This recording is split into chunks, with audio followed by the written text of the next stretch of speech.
له هر څه نه مخکې زه د هغو ورونو نه مننه کوم چې په کابل کې داسې زمینه مساعده کړه.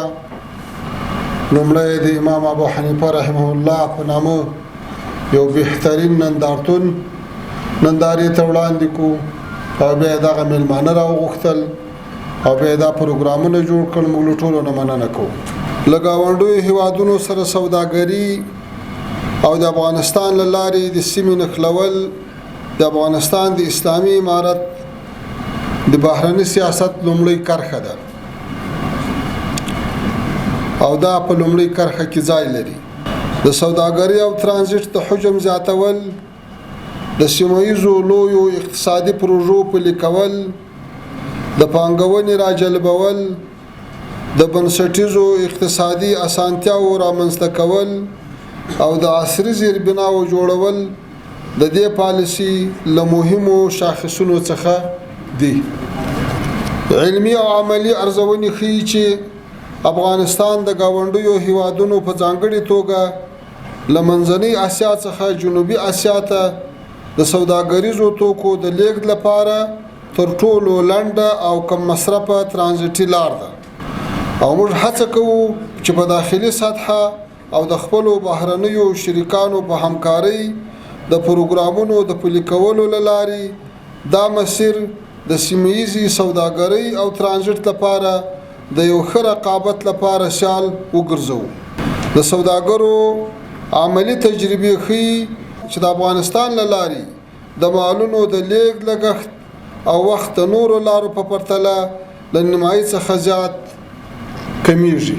افغانستان همچنان در مسیر دهلیز شمال و جنوب قرار دارد و در تلاش حضور فعال در پروژه های بزرگ اقتصادی منطقه‌ای به هدف گسترش تعاملات اقتصادی، تجارتی، ترانزیتی و اتصال منطقه‌ای است. علاقمندی و تلاش امارت اسلامی افغانستان برای پیوستن با کوریدور سیپیک یعنی دهلیز اقتصادی چین پاکستان، طرح یک کمربند و جاده چین و تطبیق پروژه های اقتصادی تاپ، راه لاجورد، پروژه خط آهن از ازبکستان تا مزار شریف کابل پشاور و خط آهن هرات خواب و از طریق افغانستان در همین راستا است که تاثیرات فوق العاده برای تجارت و ترانزیت کشورهای منطقه و فراتر از آن دارد. در شرایط کنونی آسیای جنوبی ضرورت شدید به انرژی دارد و همچنان آسیای مرکزی از منابع وافر انرژی برخوردار است و افغانستان در این عرصه به عنوان کشور ترانزیت مناسب ترین مسیر برای وصل این عرضه و تقاضا می باشد. علاوه بر آن آسیای جنوبی برای محصولات خویش به مارکت ضرورت دارد که افغانستان و آسیای مرکزی بهترین مارکت برای این محصولات هست. تیر کال د افغانستان صادرات 1.9 میلیارد ډالرو ته رسیدلی چې د افغانستان په سوداګرۍ کې دا یو نادر پرمختګ دی. د افغانستان د مالیې وزارت شمیرو لمخې د 1402 کال په لومړۍ روبه کې د افغانستان له لارې د مالونو ترانزیت 10,030 کارګو چې زموږ د یوې روبې د تیر حکومت د یو کال له ټولیز ترانزیت سره نږدې برابر دی. همدارنګه په 1401 کال کې د مالونو لیږد 53,609 محمولو ته رسیدلی چې د تیرو کلونو په پرتله څو چنده زیاتوالی ښیي. د افغانستان ګمرکي سیستم نور هم معیاري او مجهز شوی او اکثرو ګمرکاتو 40 ساعته فعالیت شروع کړی او لري او هڅه شوی چې سوداګریز او اقتصادي مسایل له سیاسي مسایلو لري وساتل شي ترڅو د هیوادونو سوداګر او عام وګړي زیانمن نشي. د معتبرو نړیوالو مالی بنسټونو د شمیرو لمخې له ټولو ستونزو، بندیزونو او نړیوالو فشارونو سره د افغانستان اقتصادي وضعیت په ښه حالت کې دی.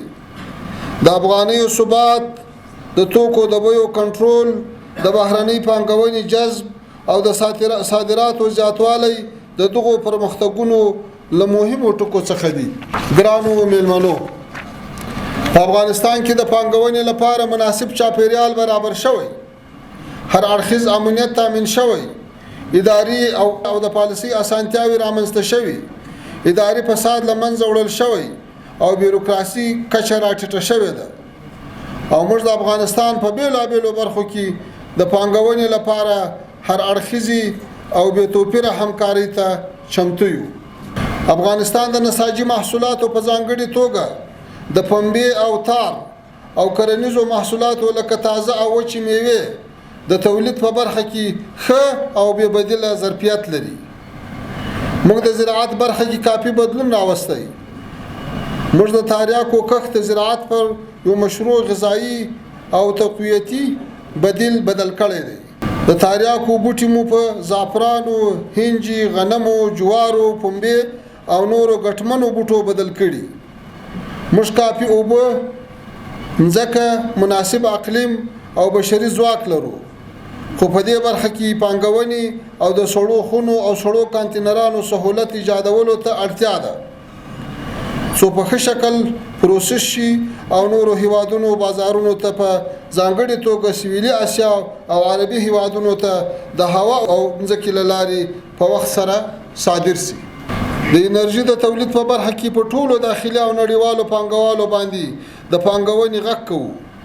په افغانستان کې د ډبرو سکرو، لمر، باد، اوبو او غازي انرژي تولید په برخه کې پراخ ظرفیت موجود دی. افغانستان د خپل ځانګړي ترانزیټي اهمیت او موقعیت له امله چې د مرکزی او جنوبي اسیا وسلونکی دی، د سړک او ریل برخه کې د پانګونې کافي ظرفیت لري. تر ټولو مهم د افغانستان معادن دي. دغه برخه کې د میلیارډونو ډالرو د پانګونې جذب استثنایی فرصت موجود دی او حاضر یو د خپل اقتصادي شریکانو سره ګډ کار وکړو. محترمو حاضرینو، افغانستان د نړۍ له هیوادونو او په ځانګړې توګه د سیمې او ګاونډیو هیوادونو سره په خپلو اړیکو کې د ګټې پر اصل پر مخ ځي او غواړي چې د دواړو خواو ګټې پکې خوندي او د منفي رقابتونو مخه نیول شوې وي. موږ د ویزو سهولت، د پانګونې د فرصتونو، سوداګرو او پانګوالو ته د بنسټیزو خدماتو د وړاندې کولو، د ګمرکي خدماتو او د صادراتو، وارداتو او د اموالو د ترانزیت په برخه کې د بنسټیزو اسانتیاو د برابرولو په برخه کې د سوداګرۍ او اقتصادي همکاریو د پراختیا لپاره د سترو اسانتیاو د رامنځته کولو په برخه کې خورا ډیر کار کړی. خو په ورته وخت کې له نورو هیوادونو خصوصا گاونډیو هیوادونو څخه هم غوښتنه کوو چې د افغانستان د سوداګرو، پانګوالو او سوداګریزو او اقتصادي فعالیتونو لپاره اسانتیاوې رامنځته کړي او تجارت له سیاست سره ونه تړي.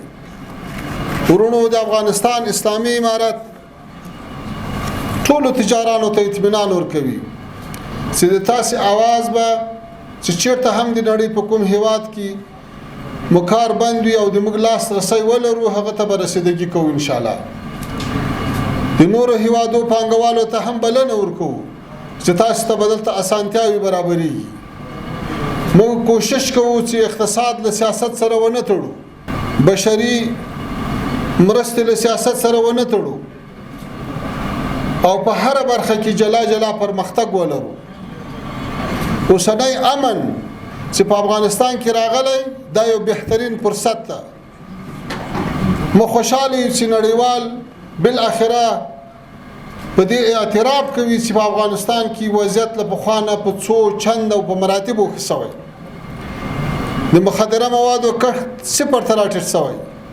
په افغانستان کې د مشروع کښت لپاره بهترینه زمینه مساعده شوی.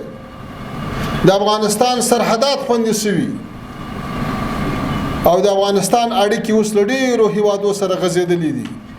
موږ په کابل کې د ډېرو هیوادو سفارتونه لرو.